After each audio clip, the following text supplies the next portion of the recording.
All right, let's dive in.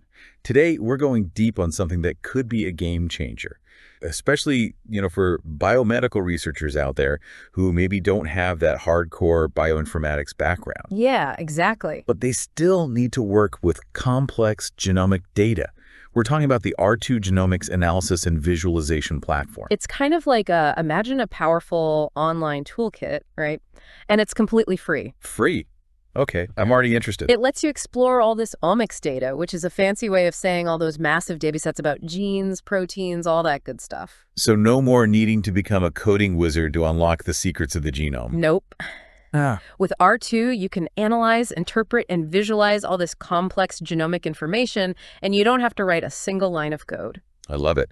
And the goal here is to help researchers make better decisions, Oh. right? And maybe even accelerate those breakthroughs we're all waiting for in genomics research. Absolutely. And speaking of research, this platform didn't just appear out of thin air. It was developed at a pretty serious institution, right? You're right. It comes from the Academic Medical Center, AMC, in Amsterdam.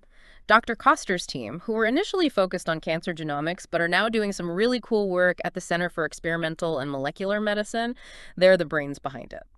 So we're not dealing with some shaky beta software here, No, not at all. It's rooted in serious research principles. which makes me even more excited to explore what it can actually do.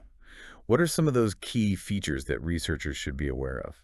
Well, first off, let's talk about how accessible it is. And, the data itself, right? I mean, what's really neat about R2 is it's like a gigantic preloaded library. Okay, I like where this is going. It has a ton of these public data sets ready to go. You can start exploring and visualizing them directly in your web browser. So no more downloading these massive files, figuring out where to store them, all that headache. Exactly. That barrier to entry is just gone. You can just jump right in. That's huge. And then, not everyone wants to work with just public data. Maybe you've got your own data sets. Right, your own precious research data. Exactly. And R2 handles that too. It allows for private data analysis. So your information stays safe, but you still get to use all the powerful features of the platform. Best of both worlds. So we've got this massive amount of data, both public and private. How do you make sense of it all? It sounds like it could be overwhelming. Yeah, that's where the data scopes come in. Think of these as like curated collections of data, right? They're often themed around a specific topic, like a particular disease or a specific research study.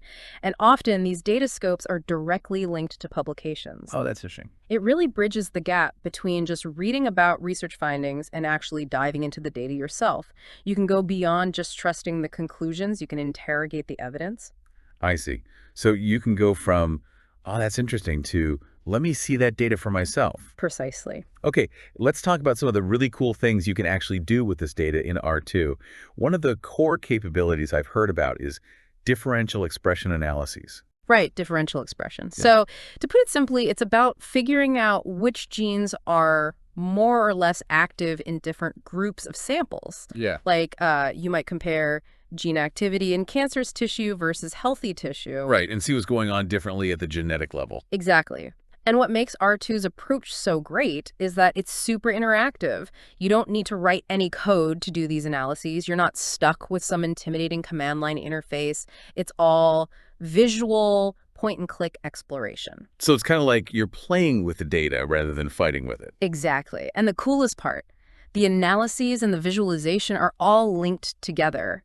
You can start with a broad overview, see which genes are behaving differently, and then seamlessly zoom in on specific genes, look at the statistics.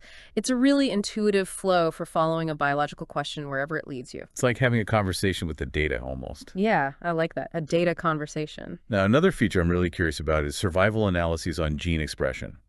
This sounds especially relevant for fields like cancer research. Oh, absolutely. This is where you want to know if a gene's activity level is linked to how long a patient survives. Like, does a higher expression of gene X mean a worse prognosis? Right, those crucial questions. And R2 has a tool called Kaplan Scanner that's really smart about this. It helps you find the best way to split your patient samples into two groups based on gene expression. So maybe you have a group with high expression of a certain gene and another with low expression. And then you see if there's a difference in their survival over time. Exactly. Kaplan Scanner looks at the Kaplan-Meier survival curves for each group and finds the split that gives you the most statistically significant difference in survival. It even tells you the Lagrange p-value, so you know how likely it is that the difference isn't just random chance. So it takes the guesswork out of finding those clinically relevant thresholds. Yeah. That's powerful. And it's not just limited to that optimal split. You can also explore other ways of dividing your patients based on gene expression. You can use the median, quartiles, or the average expression level. So you get a more complete picture and can see if the survival differences hold up across different ways of grouping the patients. Now let's shift gears a bit and talk about gene set signatures. This sounds like a way to look beyond individual genes and see bigger biological processes at play. Exactly. Instead of getting lost in the weeds with individual genes, you can look at a group of genes, a gene set, that are all involved in a specific biological pathway or process. Things like inflammation, cell growth, DNA repair, all those complex processes. And you can somehow combine all that information into a single score. That's right. R2 lets you create what's called a metagene. It's like a summary score of how active that whole pathway is in your samples. So it's like simplifying without oversimplifying. You got it. And R2 comes preloaded with all these gene sets from major public collections like MSigDB and K-Pathways. So you've got a whole library of established biological knowledge right at your fingertips. And the best part is, you can even create your own custom gene sets. Oh, that's cool. Yeah, maybe you found some interesting genes in your previous analyses. You can group those together and see how they behave as a unit. And then you can use those metagenes in the same types of analyses we've been talking about. Okay, so we've gone from single genes to entire pathways. Now, let's dive into the world of single cells with single-cell RNA-seq exploration. This is where things get really granular, right? We're looking at the gene activity in each individual cell. How does R2 help us make sense of all that data? Single-cell data is massive and complex, so one of the first things you often need to do is reduce that complexity to visualize it. R2 lets you do that. You can create these simplified views like PCA plots, TSNE plots, or UMAP plots, or explore ones that have already been made. What are these plots actually showing us? I know they involve some pretty sophisticated math. Yeah, they use some fancy dimensionality reduction techniques, but basically they take all that high-dimensional data, the activity of thousands of genes and thousands of cells, and squeeze it down into 2 or 3 dimensions. So we can actually see it. Exactly. And when you visualize it that way, you start to see patterns in how the cells relate to each other. And then the really fun part is you can overlay all kinds of information on top of these plots. You can add labels that researchers have assigned to groups of cells based on their identity or state. So we can see which cells are doing what? Exactly. You can also overlay other characteristics of the cells or even the expression levels of specific genes to see which genes are most active in which groups of cells. And if you have other types of omics data, you can often integrate that too. That's incredible. So you can really get a detailed picture of what's going on at the single cell level. And R2 has some neat interactive tools to help you explore even further. Like there's this lasso tool that lets you draw a shape around a group of cells on the plot. So you can select a specific population of cells that you're interested in. Exactly. It's super useful for isolating specific cell types for further analysis. And if you want a more automated way of finding these groups, R2 also uses the dbScan algorithm. It can automatically detect clusters of cells based on how close together they are in the data. So it's like finding those hidden neighborhoods in your data. That's a great way to put it. And one important thing to remember is that researchers often generate these simplified plots using different settings. So R2 often stores multiple versions of these embeddings for a data set. This way, you can check how robust the cell populations are and find the best way to visualize your data. It's like having multiple perspectives on the same landscape. Now let's talk about the precision medicine platform in R2. This sounds like it has some really direct implications for how we might treat diseases in the future. Absolutely. This is where R2 gets really focused on integrating different types of omics data for individual patients. The goal here is to pinpoint potential targets for treatment. Maybe there's a specific mutation in a patient's tumor that makes them a good candidate for a particular drug. So you can really tailor treatment to the unique genetic makeup of each patient. Exactly. And there are different ways to look at this data in R2. There are oncoplots, which give you a visual summary of mutations and other changes in a patient's sample. There are Circos views, which show relationships across the entire genome. And there are dedicated views just for mutations. So you can really get a complete picture of what's going on genetically in a patient. And this isn't limited to human patients either. You can use it to analyze data from preclinical models like PDX models, where you grow human tumors in mice, and also data from cancer cell lines. R2 even has public data scopes that you can use to explore these features with real data. It's a great way to get a feel for the platform. That's fantastic. Now, another feature that sounds really useful for context is the embedded genome browser. How does that work with the other tools in R2? It's all seamlessly connected. So let's say you found a bunch of genes that are differentially expressed between your sample groups. You can instantly jump over to the genome browser and see exactly where those genes are located on the chromosomes. So you can go from a list of genes to their physical locations in the genome. Yep, just like that. And you can see other relevant information in the browser too. You can add all these different genome plugins, which are basically layers of information about the genome. Like annotations of different genomic features. Exactly. And if you create a free account on R2, you can even save specific views as presets. So if you need to keep coming back to the same region, you don't have to set everything up again from scratch. Makes sense. Now, R2 also has some capabilities for studying the regulation of genes, specifically with its epigenome and ChIP-seq analyses.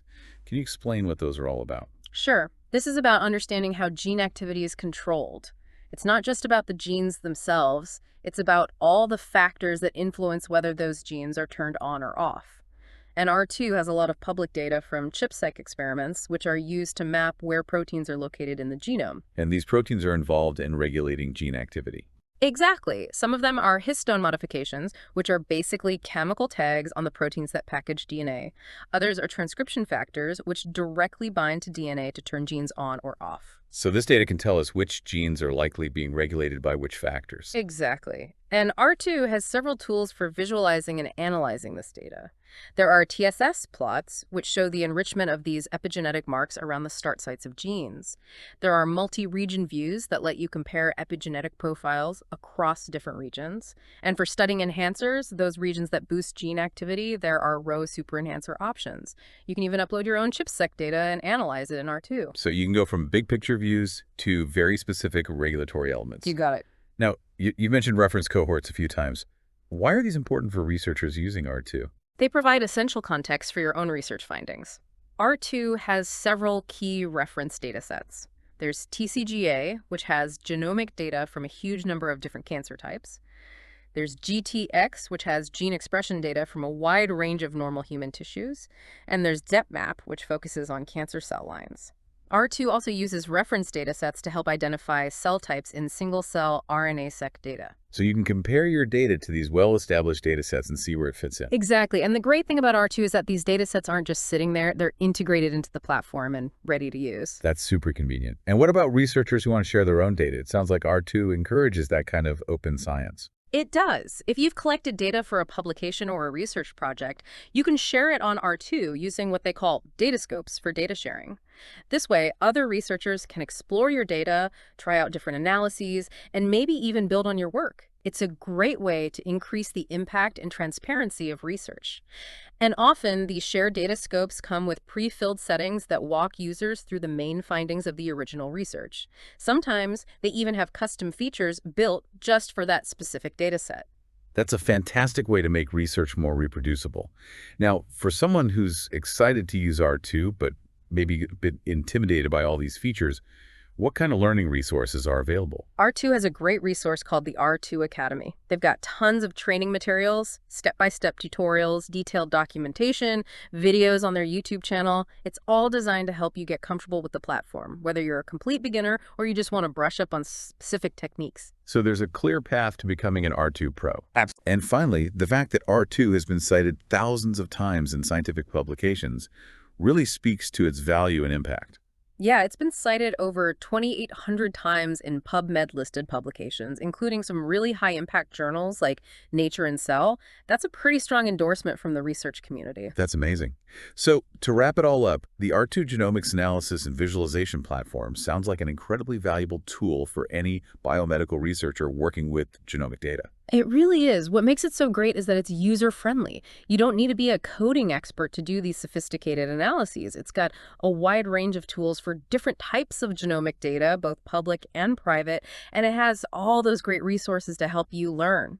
So for our listeners out there, R2 could really streamline your research, help you dive deeper into your data, and maybe even lead to new discoveries. I think the big takeaway here is that with all this genomic data readily available and all these powerful analysis tools at your fingertips, what research questions can you start exploring today that maybe seemed out of reach before? That's something to think about. We encourage everyone to check out the R2 platform and see what they can uncover. That's a great place to leave it. Thanks for joining us for this deep dive into the R2 Genomics Analysis and Visualization Platform. It's been a pleasure. Until next time.